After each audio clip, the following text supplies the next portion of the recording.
North ചാലക്കുടിയിലെ ഊക്കൻസ് paint ഗോഡൌണിന് ഇന്ന് തീ പിടിച്ചു. തീ അണയ്ക്കാനുള്ള ശ്രമം തുടരുകയാണ്. തൊട്ടടുത്തൊരു ഗ്യാസ് ഗോഡൌൺ ഉണ്ട്, അവിടെ നിന്ന് സിലിണ്ടറുകൾ നീക്കം ചെയ്തിട്ടുണ്ട് എന്നുള്ളതും ആശങ്ക അകറ്റിയിട്ടുള്ള കാര്യമാണ്. സൂരജ് സജി സംഭവ സ്ഥലത്ത് നിന്ന് കൂടുതൽ വിശദാംശങ്ങളുമായുണ്ട്. സൂരജ്, ഏറ്റവും പുതിയ വിവരങ്ങൾ എങ്ങനെയാണ്? തീ പൂർണ്ണമായി നിയന്ത്രണ വിധേയമാക്കുക എന്നത് വളരെ പ്രധാനമാണ്. തൊട്ടടുത്ത കടകളിലേക്ക് ഈ ഘട്ടത്തിലും തീ പടർന്നിട്ടില്ല എന്ന് കരുതാമോ?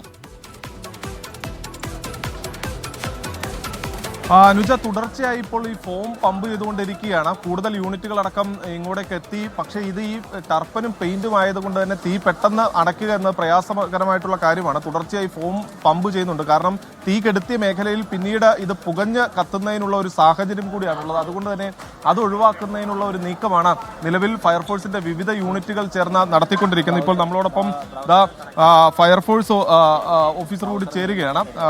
സാർ, നിലവിൽ നമ്മൾ എങ്ങനെയാണ് ഇപ്പോൾ ഇതിൻ്റെ ഒരു പ്ലാൻ പോയിക്കൊണ്ടിരിക്കുന്നത്? എങ്ങനെയാണ് നിലവിൽ നമ്മളിപ്പോൾ 5ഓളം യൂണിറ്റുകൾ, തൃശ്ശൂർ ജില്ലയിലെ തന്നെ 5ഓളം യൂണിറ്റുകൾ ഇപ്പോൾ പ്രവർത്തിക്കുന്നുണ്ട്.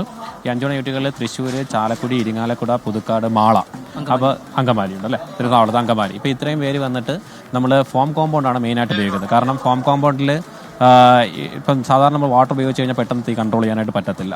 കാരണം പെയിൻറ്റും തിന്നറും ആയതുകൊണ്ട് ഫോം മാത്രമേ നമുക്ക് യൂസ് ചെയ്യാനായിട്ട് പറ്റത്തുള്ളൂ. ഇപ്പോൾ ഏകദേശം കൺട്രോളാണ്. നമ്മൾ രാവിലെ വന്നപ്പോൾ തന്നെ ചാലക്കുടി യൂണിറ്റ്, മറ്റ് അനുബന്ധ യൂണിറ്റുകൾ വന്നിട്ടുണ്ടായിരുന്നു. ഇപ്പോൾ തീ നിയന്ത്രണ വിധേയമാണ്, പേടിക്കാനായിട്ടൊന്നുമില്ല. പുകഞ്ഞ് വീണ്ടും കത്താനുള്ള ഒരു സാധ്യതയുണ്ട്, അതാണ് തുടർച്ചയായി ഫോം പമ്പ് ചെയ്യുന്നത് അല്ലേ? അതെ, ഇതിപ്പോൾ നമ്മളിപ്പോൾ തീ കൺട്രോളിലാണ്. ഇനിയിപ്പോൾ നമ്മൾ നമ്മുടെ നിയന്ത്രണത്തിലാണ്. ഇപ്പോൾ അങ്ങനെ ഒരു കത്താൻ്റെ സാധ്യത ഉണ്ടെങ്കിലും ഇത്രയും യൂണിറ്റുകൾ ഉള്ളത് കൊണ്ട് നമുക്കത് അണയ്ക്കാനായിട്ട് സാധിക്കും. ഈ സമീപത്തെ ഗ്യാസ് ഗോഡൌണിലെ ഗ്യാസുകളടക്കം നമ്മൾ നീക്കം ചെയ്തൊരു പ്രിക്കോഷൻ സ്വീകരിച്ചിരുന്നു. അതെ, നിലവിലിപ്പോൾ ഇതുമായി ബന്ധപ്പെട്ട ഏരിയകളെല്ലാം നമ്മൾ ഇവാക്യുവേറ്റ് ചെയ്തിട്ടുണ്ട്. വേറെ പ്രശ്നങ്ങളൊന്നുമില്ല. ജനങ്ങൾക്ക് പരിഭ്രാന്തപ്പെടേണ്ട യാതൊരു സാഹചര്യം ഇപ്പം നിലവിലില്ല. തീപിടുത്തത്തിലേക്ക് നയിച്ചത് എന്താണെന്നുള്ള പ്രാഥമിക നിഗമനം ഉണ്ടോ? തീപിടുത്തത്തിലേക്ക് നയിച്ചത് ഇവിടെ ഒട്ടനവധി സ്റ്റോറേജ് വളരെ കൂടുതലായിട്ട് കാണുന്നുണ്ട്. പെയിന്റിന്റെയും അതിനോടൊപ്പം തന്നെ റെസിൻസ്, അത് ഫർണിച്ചറുകൾ ഒക്കെ തുടങ്ങിയ ഗോഡൌൺസിൽ സ്റ്റോറേജ് അധികമായിട്ട് കാണുന്നുണ്ട്. തുടർന്നുള്ള പരിശോധനയ്ക്ക് ശേഷം അറിയിക്കാം. സർക്യൂട്ട് അങ്ങനെ എന്തെങ്കിലും ആകാം എന്നുള്ളതാണ് കരുതുന്നത് എന്ന് അനുമാനിക്കുന്നു.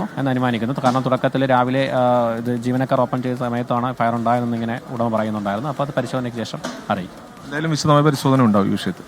തീർച്ചയായും ഉണ്ടാവും.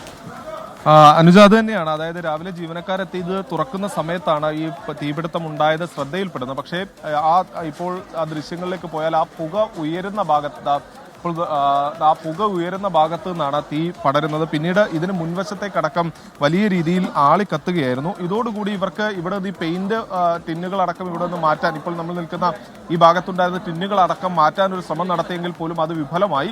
ഈ വലിയ രീതിയിൽ പുറത്തേക്കും അതോടൊപ്പം തന്നെ ഈ ഗോഡൌണിന്റെ ഷീറ്റൊക്കെ, റൂഫൊക്കെ തകർത്തുകൊണ്ട് ഈ തീ ആളിക്കത്തുകയായിരുന്നു. പിന്നീട് ഫയർഫോഴ്സ് തുടർച്ചയായി ഈ ഫോം പമ്പ് ചെയ്തു. സാധാരണ ഈ വെള്ളം പമ്പ് ചെയ്താലുള്ള ഒരു പരിമിതി എന്ന് പറയുന്നത് ഇത് ഈ ഓയിൽ ഫോമാണ്. അതുകൊണ്ട് തന്നെ ഈ പെയിന്റ് എല്ലാം ഒഴുകി നടന്നാൽ പോലും അതിൽ തീ അണയാനുള്ള ഒരു സാധ്യത വളരെ കുറവാണ്. അതുകൊണ്ട് തന്നെ തുടർച്ചയായി ഫോമാണ് പമ്പ് ചെയ്തത്. അങ്ങനെ ഫോം പമ്പ് ചെയ്യുമ്പോൾ അധിക യൂണിറ്റുകൾ എത്തേണ്ടതുണ്ട്. അതാണ് അധിക യൂണിറ്റുകൾ അടക്കം എത്തിച്ചത്. സമീപത്തൊരു ഗ്യാസ് ഗോഡൌൺ ഉണ്ടായിരുന്നു, അതോടൊപ്പം തന്നെ വാഹനങ്ങളുടെ ഷോറൂം ഉണ്ട്.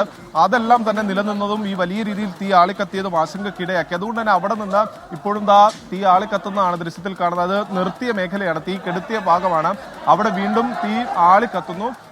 ഇപ്പോൾ ഫയർഫോഴ്സ് ഉദ്യോഗസ്ഥർ അവിടേക്ക് ഫോം പമ്പ് ചെയ്യാൻ വേണ്ടി വരികയാണ്. അതായത് അവിടെ തീ അണച്ച ഒരു പ്രദേശമാണ്, അവിടെയാണ് വീണ്ടും തീ ആളിക്കത്തുന്നത്. ഇതാണ് ഇവിടെ നേരിടുന്ന ഒരു പ്രധാന പ്രതിസന്ധി, വെല്ലുവിളി എന്ന് പറയുന്നത്. അതായത് ഈ തീ എവിടെയൊക്കെ അണയ്ക്കുന്നോ അവിടെ പിന്നീട് പുക ഉയർന്ന് വീണ്ടും ഇത് തീ പിടിക്കുന്നതിന് ഒരു സാധ്യതയുണ്ട്. അതാണ് ഇപ്പോൾ ദൃശ്യത്തിൽ കണ്ടുകൊണ്ടിരിക്കുന്നത്. ഇങ്ങനെ എവിടെയൊക്കെ ഫോം പമ്പ് ചെയ്ത് തീ അണയ്ക്കുന്നു അതിനുശേഷവും അവിടെ വീണ്ടും വീണ്ടും പുക ഉയരുന്നു. പുക ഉയരുന്ന മേഖലയിൽ ഈ തീ പടർന്നു പിടിക്കുന്ന ഒരു സാഹചര്യമുണ്ട്. അതുകൊണ്ട് തന്നെയാണ് ഈ തുടർച്ചയായി ഈ റെസ്ക്യൂ അവസാനിപ്പിക്കാതെ തന്നെ വീണ്ടും വീണ്ടും ഈ പെയിന്റ് ടിന്നുകളടക്കം മറിച്ചിട്ടുകൊണ്ട് ഈ ഫോം പമ്പ് ചെയ്യാനുള്ള ഒരു ശ്രമം നടത്തുന്ന ഒരു യൂണിറ്റ് ഫോം കൂടി ഇപ്പോൾ ഒരു യൂണിറ്റ് കൂടി അകത്തേക്ക് വലിക്കുകയാണ്. ഒരു യൂണിറ്റ് കൂടി എത്തിക്കാനുള്ള ഒരു ശ്രമം നടത്തുന്നു. കാരണം തീ അണച്ച മേഖലയിലാണ് വീണ്ടും തീ ഉണ്ടായിരിക്കുന്നത്. അതോടൊപ്പം തന്നെ അതിന്റെ ഇടത്തുവശത്തെല്ലാം തന്നെ വലിയ രീതിയിൽ പുക ഉയരുന്നുണ്ട്. അപ്പോൾ കൂടുതൽ യൂണിറ്റുകൾ, ഇപ്പോഴും ഫയർഫോഴ്സ് പറയുന്നത് തീ നിയന്ത്രണ വിധേയമാണ്. പക്ഷെ എന്നാൽ പോലും തീ പൂർണ്ണമായും അണച്ചു എന്ന് പറയാൻ കഴിയില്ല. പക്ഷേ ഇവർ പറയുന്നത് ആശങ്കപ്പെടേണ്ട ഒരു സാഹചര്യമില്ല. കാരണം കൂടുതൽ യൂണിറ്റുകൾ ഇതിന് പുറത്ത് നിൽക്കുന്നുണ്ട്.